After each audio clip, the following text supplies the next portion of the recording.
Hey, hey, hey. Time for another out of this world story from rSpace.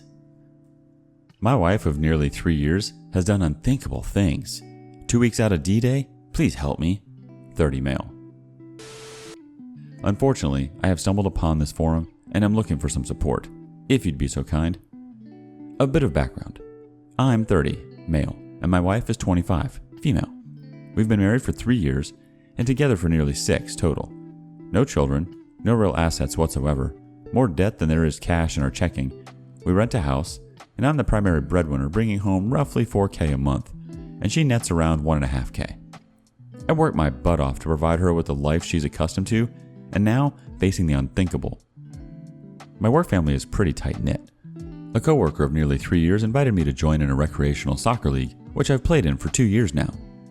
My wife would attend every soccer game of mine, which I thought was a show of support for me, but in the back of my mind, I thought she just went for the alcohol, and that went hand in hand with it. Most nights I had games, I would take it very lightly on the alcohol, but she, as a spectator, would get pretty loose during the games and ride home with me. Pretty frequently after the games, a few of the guys and girls would get together at different places to hang out into the night. A few of the times, we all came back to my place, or we'd go to a bar, pizza joint, etc. Well, a couple of weeks ago, a group of them were going to get together at one of the guys' houses a city away from me. I told them all after the game that I apologized, we wouldn't be going. I had work early the next morning. Well, on the ride home, she texted one of the guys I considered as being a buddy, asking him to give her a ride over there. She asked me if it was okay for her to go while I was driving home, and I said no, I have work in the morning, and I want to be with you tonight. She gave me the angry alcoholic silent treatment, and upon arriving home, I pulled in the drive, and a car pulled up in front of the house. It was my buddy. She had made the executive decision to go to this party, and I was pissed. I went to my buddy's car and told him I'm not okay with this, and to leave. But then my wife got out of my car and into his. They drove away. In my rage, I plugged in the dead iPad I had bought for her some years earlier. It was old, but I knew it was connected to her messaging and social media accounts. I saw exactly where she was, and tried staying up until I finally fell asleep that night around 3 a.m., and she still wasn't home. When I woke up the next morning, she was in our bed. I didn't know when she had come home. I got up, got ready for work, and left that morning without waking her or kissing her goodbye. The first and only time that had ever happened. I wanted her to know I was pissed. Well, before I left for work, I grabbed the iPad and threw it in my briefcase. I got to work that day, and after a meeting and a few phone calls, I pulled out the iPad and saw it light up with a notification from my messaging app. Buddy is typing. I open the app and see a horrific exchange of messages that are supposed to self-destruct, but this app version must have been outdated, as I was able to witness in real time their conversation recanting the night before, where Buddy is making references to them making love and other guys that had fun last night. I damn near lost it, but then it got worse. I watch as my wife instructs Buddy to send her a video of him masturbating, which he obliged to do, and I unfortunately witnessed. I ran out of my office and into the bathroom and vomited profusely. I was shaking from what I had just witnessed, and got permission to leave work for the day. After taking several hours to chill the hell out, I was legitimately afraid I was going to hurt someone or myself. I drove home and found her still sleeping on the bed. I put my stuff down and asked her to come downstairs. I sat across from her and asked her to tell me in detail everything that happened last night, which she did, but omitted any sort of sexual situations. Just drinking, playing pool, and talking, that was it. I then asked her when she spoke with Buddy last. She said she had messaged him back and forth a bit that morning, but nothing in particular. Then I dropped the bomb. Would your story change if you knew I watched the entire conversation you had with him this morning? She blew up into tears, and the first thing out of her mouth was, "Are you leaving me?" She came clean and told me that she couldn't really remember that clearly, but she had sex with Buddy and another teammate last night, and that's all she could remember. It may have been with more guys, but she couldn't remember. I was disgusted. I asked her if this is the first time, and surprisingly, she told me that there had been other times. One time was even in my house while I was sleeping upstairs. That was it. I was so numb to it all. I helped her pack a bag, and she left the house to go stay with family, and she pleaded for me to not tell anyone. I was alone in my horror story, and I'm now 2 weeks out from D-Day with no idea of what to do. I really hope I don't take the cake for worst D-Day experience, but it's hard to think of anything worse than catching your wife in a gangbang scenario with guys you've welcomed into your lives, and to find out that this has been going on for months with at least one of the guys. Now she wants to blame it all on alcohol and swears she's going to start AA and wants to now go through couples therapy. She wants us to come out of this together.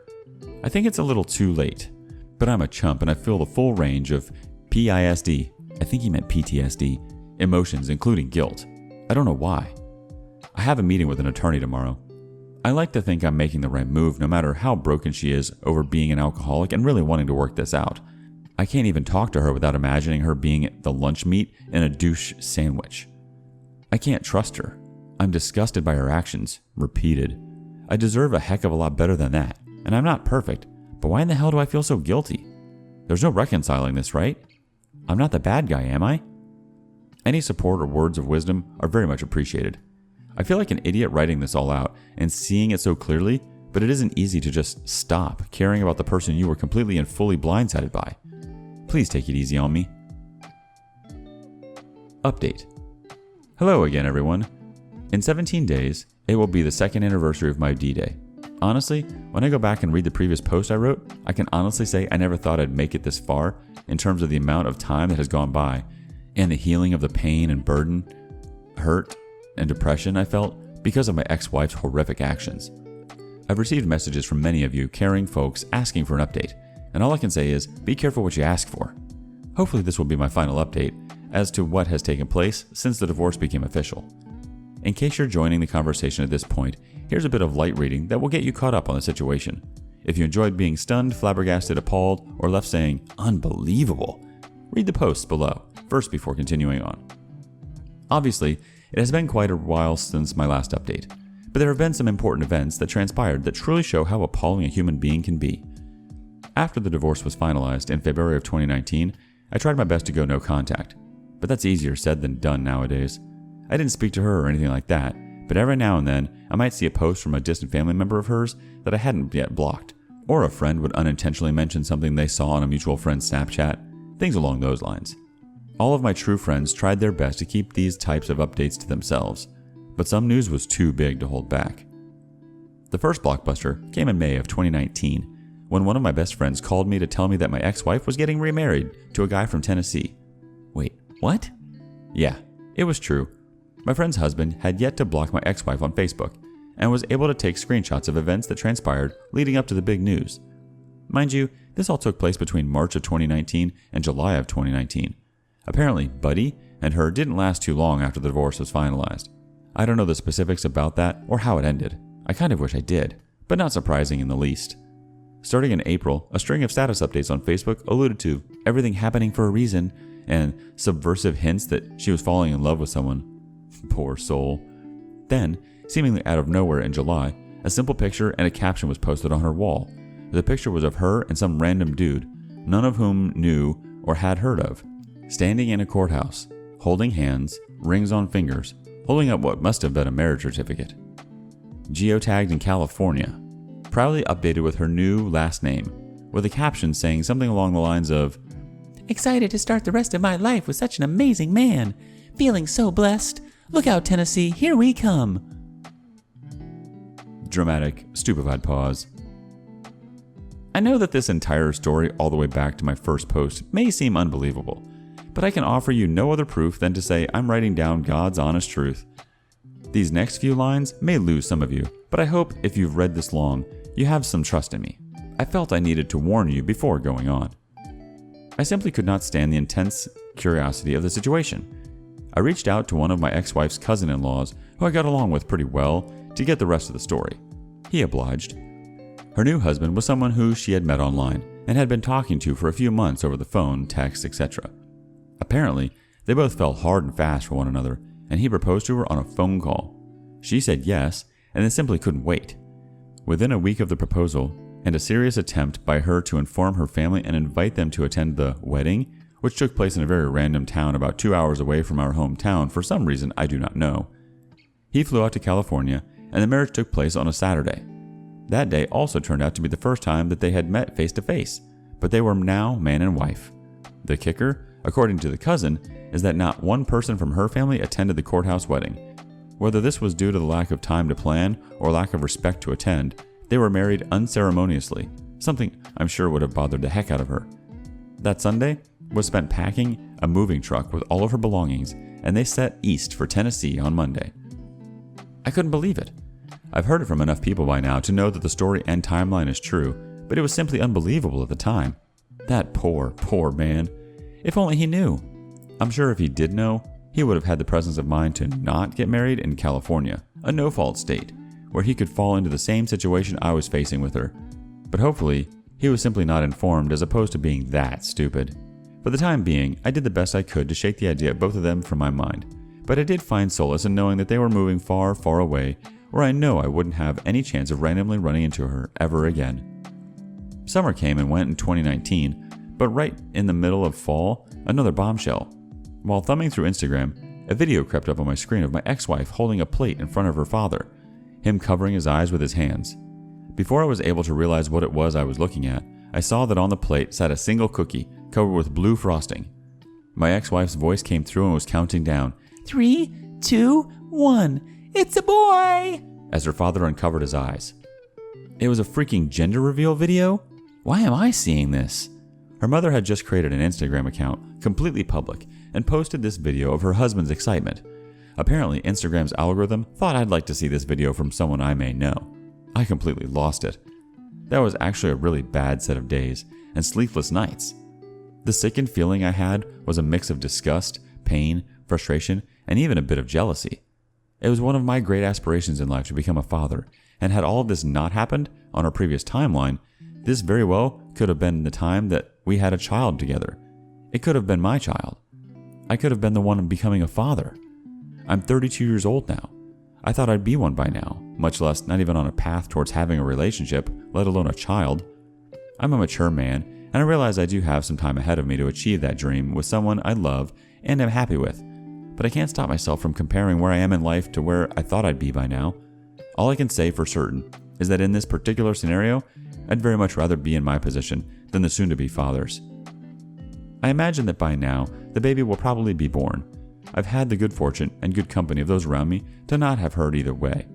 I know this is the preferable position to be in, not knowing, than the alternative, but I can't help but wonder every now and then. The good news is that when I really think about it, there are more and more days now that she and her dumpster fire of a life do not cross my mind whatsoever, and I consider that progress.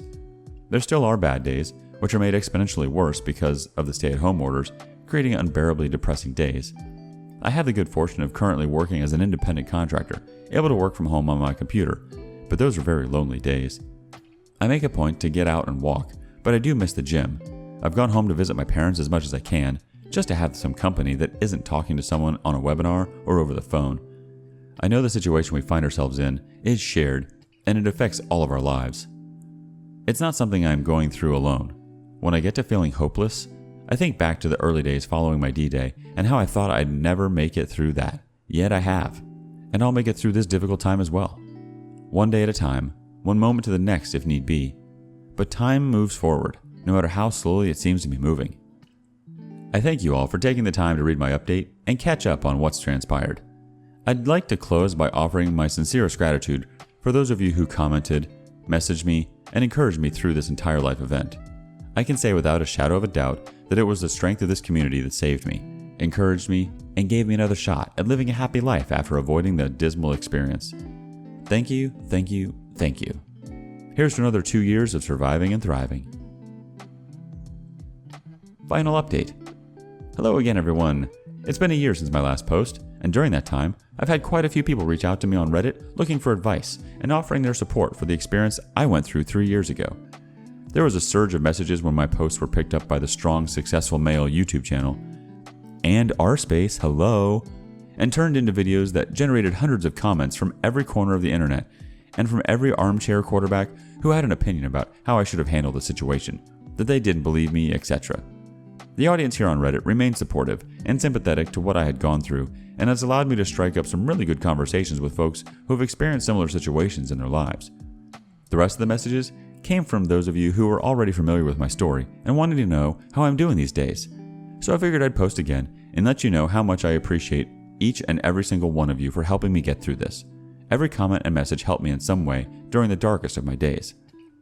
So it's been 3 years now since D-Day, and more than a year since my last post. This last year has been the first where I've been able to finally focus on me. I don't have an update on my ex-wife or her situation, as I've gone completely no contact from her entire family on all forms of communication. I even had to mute or block mutual friends of ours, where unwanted information may have been able to slip through. I knew from my past experiences that keeping anything that had to do with her or her family off my feed was going to give me the best chance to focus on my life moving forward, not letting my mind get lost in the past. Honestly, going no contact with her family was extremely difficult, because they were my family, up until she chose to do what she did. I loved some of them as I would blood relatives, and coming to terms with losing those relationships was hard and unfair, but ultimately necessary. I know the strategy is working for me and benefiting me, because as time goes on, there are far more days where I don't think about her at all versus when I do. Even if I do think about her now, it's more of a, thank God I dodged that crap storm, than anything to do with sorrow or pain. This last year during the pandemic, I made a drastic change in my career and started my own independent consulting business in tech support, IT system design. It was a leap of faith that was quickly rewarded, landing a few contracts relatively quickly, including 2 government organizations here in the county where I reside. It's been a heck of a lot of work, but both contracts have been renewed for another 12 months with no signs of slowing down. Working for myself and having the freedom to make such a decision with no one dependent on my success except for myself has been invigorating, and I take so much pride in the work I'm able to deliver to my clients. Having that feeling of self-worth has made a huge difference in how I view the past and not so feeling worried about the present or future. My work life is solid. My finances are far better than they have ever been. My mind is mostly free from the memories that haunted me. My body is in better shape than it has been since the whole thing started, and I'm feeling good about myself as a man. The one area I'm a bit concerned with has to do with the general lack of trust in people, but especially women in a romantic sense. My lack of trust in people made leaving my job easy and going into business for myself a no-brainer. I don't have to count on anyone but myself to get the job done, and the job always gets done. But romantically, the urge to be with someone has faded drastically. I'm fine being alone, and in my brief exploration into online dating, I realized that for the most part, it's nothing but a cesspool of broken people.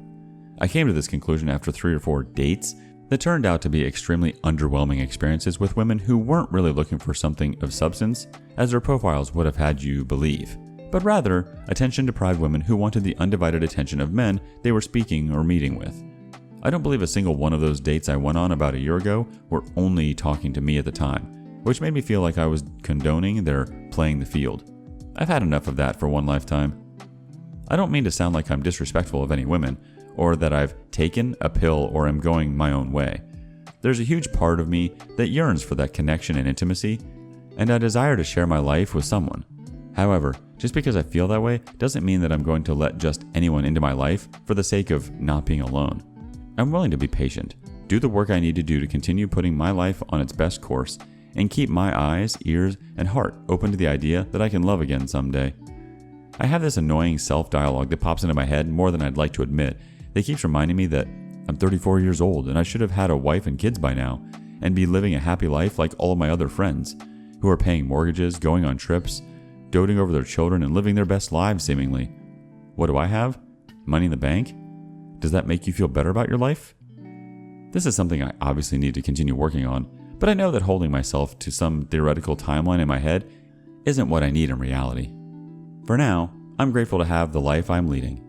I'm blessed beyond belief to not be living a different version of my life with my ex-wife still being tied to me, and I'm hopeful that if I continue putting myself first and making the most of my days, that no matter what happens, I'll be able to look back and say that I'm proud of who I am, and that I made the most out of being dealt a pretty bad hand to start with. Thank you for all your time, advice, support, and words of wisdom. I wouldn't have made it without you. On to the comments. Tell Me More Lies starts us off. That is a terrible journey that you have been through. However, I believe that what doesn't kill us makes us stronger. Having said this, you must now be incredibly strong. Please hang around this and other infidelity subs and websites and help others who randomly post for the first time.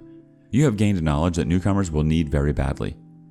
Remember when you first posted and how screwed up you were and how some of the advice helped you? Please try and pass this along to the next person who needs it. Been there, done that, closes us out. I'm one of many that have read your story along the way, and it sure has been a doozy. I have to admit I was intrigued by it and wondered how everything would turn out.